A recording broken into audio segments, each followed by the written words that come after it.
Doing? Hello, everyone. Welcome to our last meeting of the semester. You all made it.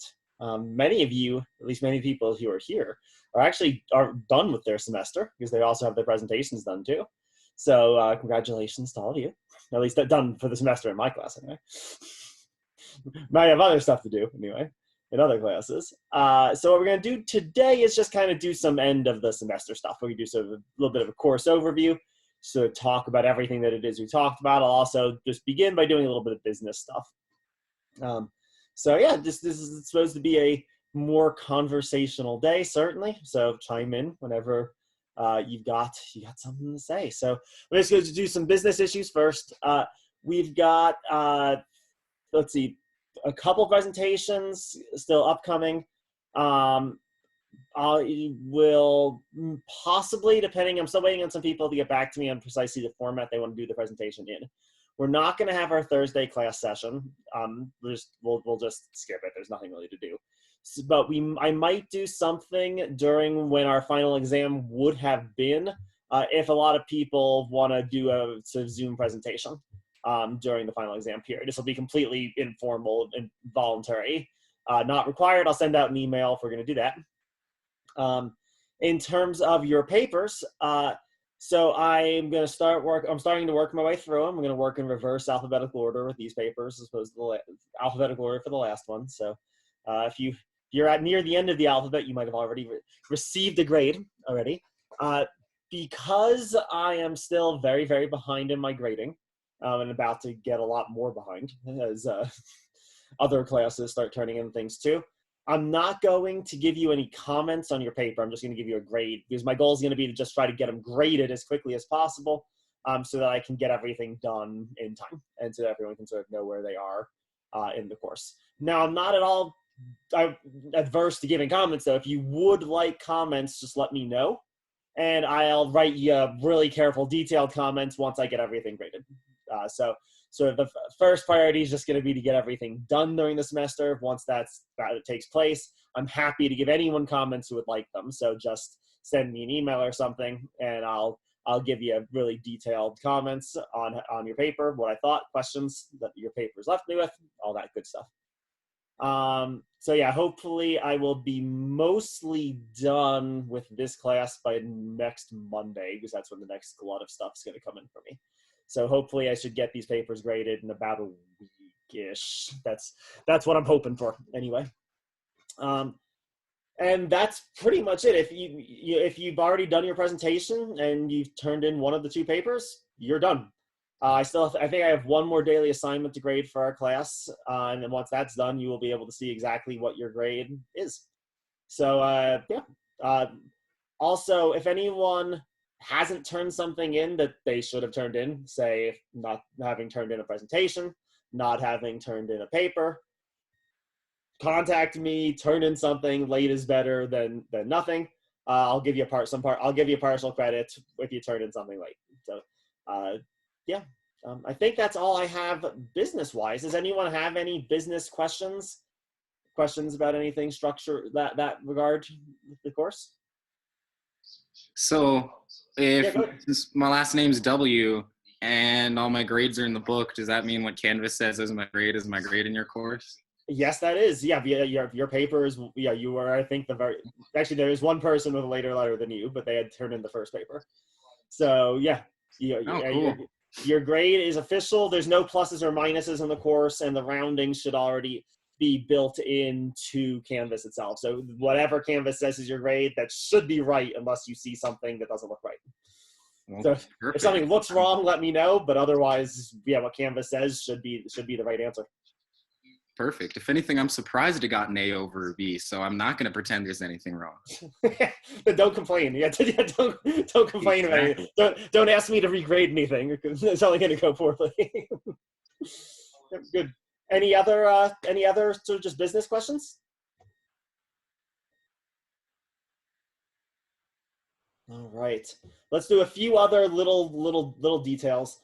So the course surveys are available on Canvas. You should be able to submit them.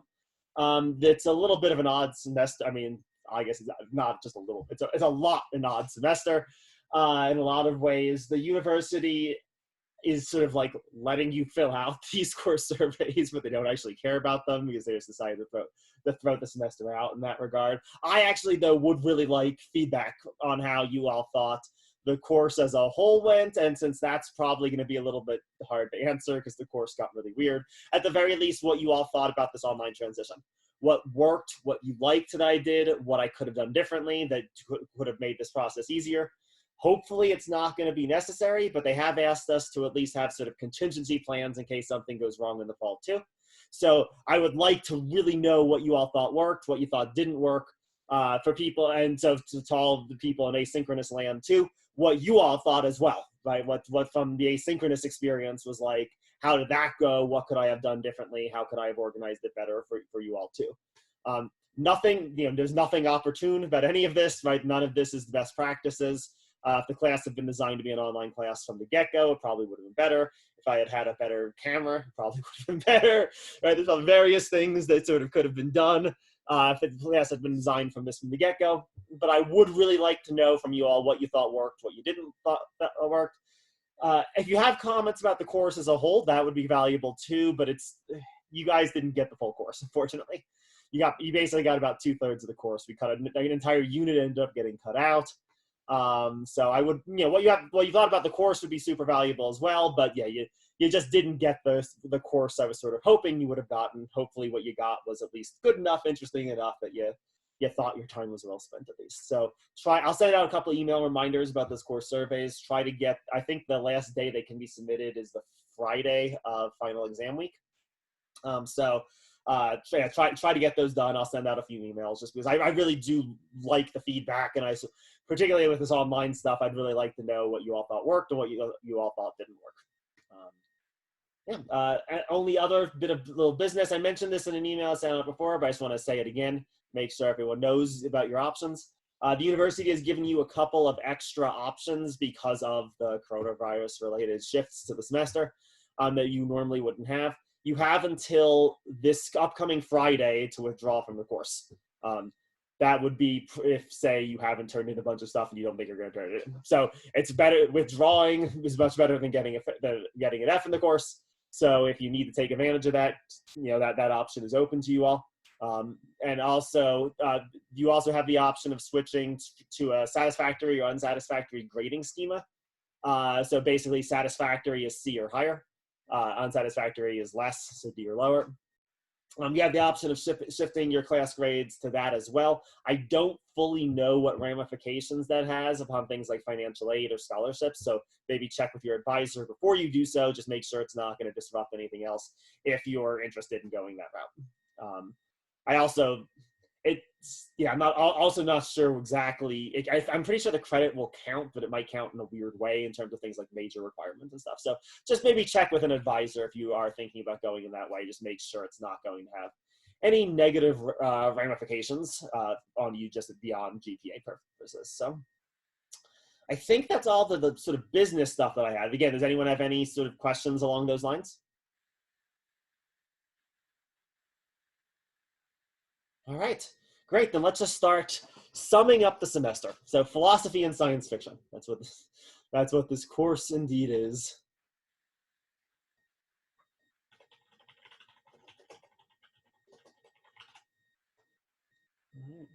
And at least, that can mean a lot of different things. What I interpreted this question to mean, or at least this topic to be, is what is science? And how has it changed and shaped the scope of human life?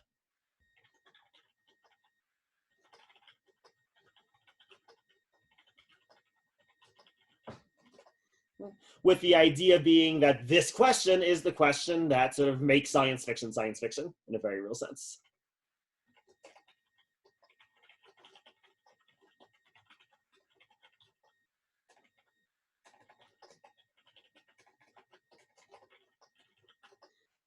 Why science fiction as the genre that it is? This is sort of my sort of provisional answer, at least, right?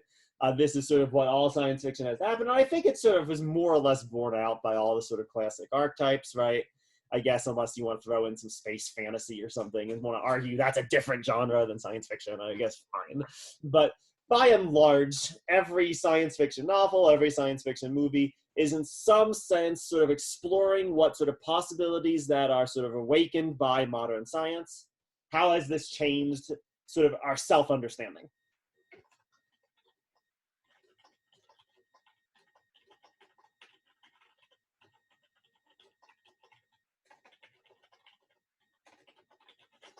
It's actually really hard to define the sort of first piece of science fiction.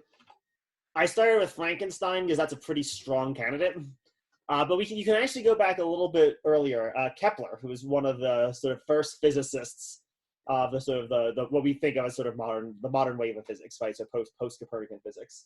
He wrote a sort of speculative short story that was sort of basically like an introduction to a scientific treatise. And it's super weird if you ever want to read it, where he basically is imagining people living on the moon. It's like moon aliens. Only he doesn't call them that, right? Because he doesn't even, the idea of aliens hasn't even thought of yet. But he's imagining in this sort of new Copernican expanded universe, what if there are these, what if those other little dots in the sky, what if things are living in all of them? Right? And how do we understand ourselves? And how is that going to change how we see ourselves? If we're the sort of thing that in principle is not just special, right? If things like us can exist elsewhere, what does that say about what we are? Right? And I don't know, you watch something like Annihilation, or you watch something like Arrival, right? You watch like movies like that, right? Where like precisely what is the impact of the encounter of the alien? It is precisely sort of like a reconceptualization of the human, right? And sort of why do we think aliens are possible? In the Middle Ages, no one would have thought aliens were even possible. They would have thought there were angels. They would have thought that there were demons. They would have thought that the stars themselves were alive, but aliens weren't on the menu, right? You need modern science to get aliens. How does that idea change how we look at ourselves? How do the kinds of alterations that biology is able to bring about in terms of life forms, how does this change how we see ourselves? And that's certainly what Shelley is doing in Frankenstein, right? That's certainly what she is playing with. And so on, keep going on down the line, right? I mean, you get horror science fiction where these changes are thought of as quite scary, right? Or this alteration, the world that is disclosed through science is sort of a scary world in some sense. Someone in the chat brought up Event Horizon. I completely agree. That movie scared the absolute Jesus out of me when I was when I first watched it in college. Right, you got Lovecraft, who's entirely playing in sort of this register of racism, but also in this register of sort of this like scientifically infinite universe where humanity now seems to be insignificant in a way that it didn't in the Christian universe. Right, you've got, on the other hand, utopian science fiction, people who sort of see this change brought by the sort of development of modern science as liberating humans in various sorts of ways, liberating us from the superstitions of the past, liberating us from certain necessities of work, right? And Star Trek is the emblematic example of this sort of utopian ideal of science fiction, right? That because of modern science, we'll become free of material scarcity. That will just no longer become the governing principle of human societies. And so therefore, all of the injustice that sort of has been constitutively foundational in human society will no longer be necessary, and at least in principle can be overcome. And we don't need money. We've got our really fast, fancy 3D printers to print everything for us, to print everything. Because that's what 3D printers are, right? Your cell phones are basically tricorders, and 3D printers are basically really slow, unimpressive replicators of Star Trek. So, we have these sort of two poles. And again, I mean, really in every piece of science fiction literature that I've ever read, there's this sort of ambivalence, right? Like, what could science and technology help us become? Or what could science and technology cause us to become? Right? What will we become through all of these things? So that's a little bit what I've been trying to center the course on. All that technology stuff we sort of started with, and the technology versus nature stuff, was to sort of try to sort of get some sense of what's new here in this modern world. What's this new way of conceptualizing things in ourselves? What are the dangers of it? What also are some of the promises of it, perhaps? What are some of the possibilities of it? it's important to remember that Heidegger never says the essence of technology is something bad. He says it's dangerous, but not bad. Right? It is indeed disclosing something true about the world, and perhaps could inaugurate something impressive in the world, he thinks. He doesn't. I mean, it's possible, at least anyway. It could also be a disaster. It could also lead all of us to reduce ourselves into efficiency machines that becomes and lose whatever was special within us as the human. The same thing is true with stuff about life, right? Many people seem to talk and act as if vitalism isn't true, if living things aren't somehow like mystically not physical, then life is meaningless and we're just stuff. Right? And it's sort of a threat to ourselves in some sense, if vitalism is false. But hopefully, at least one of the things that sort of came out in the course of that second unit is that actually, hold on a second, if we're being better with our science, actually, if we're not just taking science in a sort of naive sense, but if we're actually doing better science, if we're doing biology that's sensitive to the needs of the subject matter that's being studied, maybe there is still something special about living things that has nothing to do with any sort of vital mystic energies, right? That no force, but still life being something different and amazing, right? Something unprecedented in the natural world, even if it's entirely natural still. Right, even if it's entirely explicable on the basis of natural phenomenon. Right? And so I guess sort of giving us sort of different ways of thinking through ourselves, thinking what we are. This sort of, one of the reasons I'm one of the rare weirdos. I like Do Androids Dream of Electronic Sheep better than Blade Runner. And the reason why is Blade Runner really just sort of reduces everything to the, are these androids sentient or whatever question, or the replicant sentient, which fine, it's a fine question, I suppose. But what I love about the book version is just the sort of Sisyphusian character of life, this entropic account, right, where life is this constant battle to fight off the kibble, the struggle to stay alive, and that itself being a kind of meaningful, valuable thing. But that a thing that also science itself can sort of like measure in a very real sense, right? I mean, that's what I thought was so cool about the Schrodinger account. And while it's complicated, we had to deep dive in to some laws of thermodynamics and stuff. I hope you all found it interesting too, because it is sort of this really novel way using science of conceiving of what is special and cool about us.